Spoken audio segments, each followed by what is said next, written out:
Hello!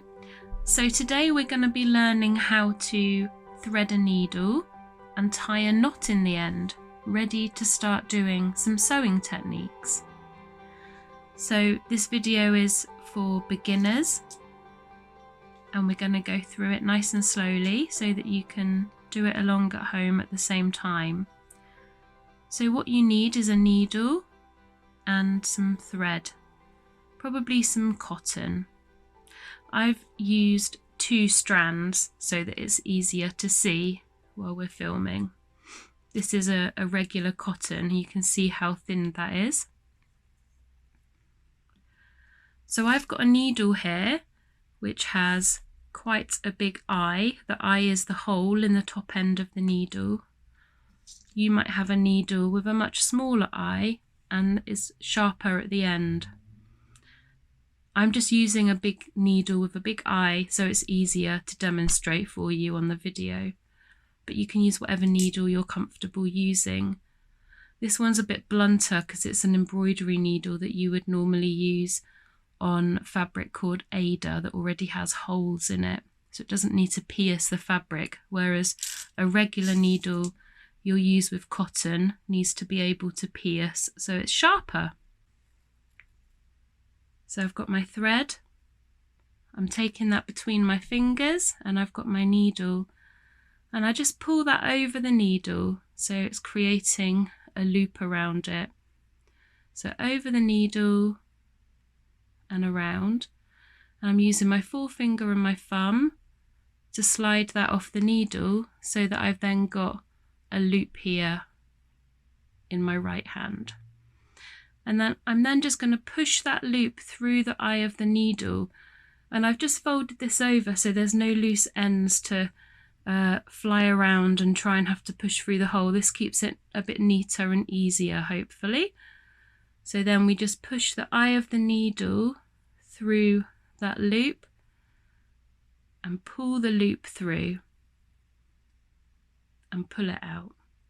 So then we've got the tail and the main thread, and that's a threaded needle. So I'll just do that again to show you.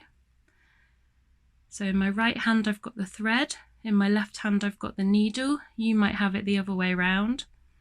Pull my thread over the needle and pull it tight, not really tight but just to create that loop, and in my forefinger and my thumb I just slide it off so that there's a loop in my right hand, and then with the eye of the needle I push that through and pull it gently out. So then we have our threaded needle.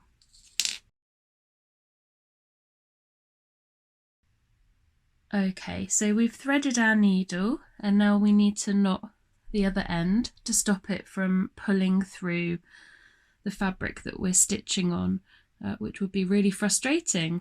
So after you've threaded the needle, you take the other end of the fabric,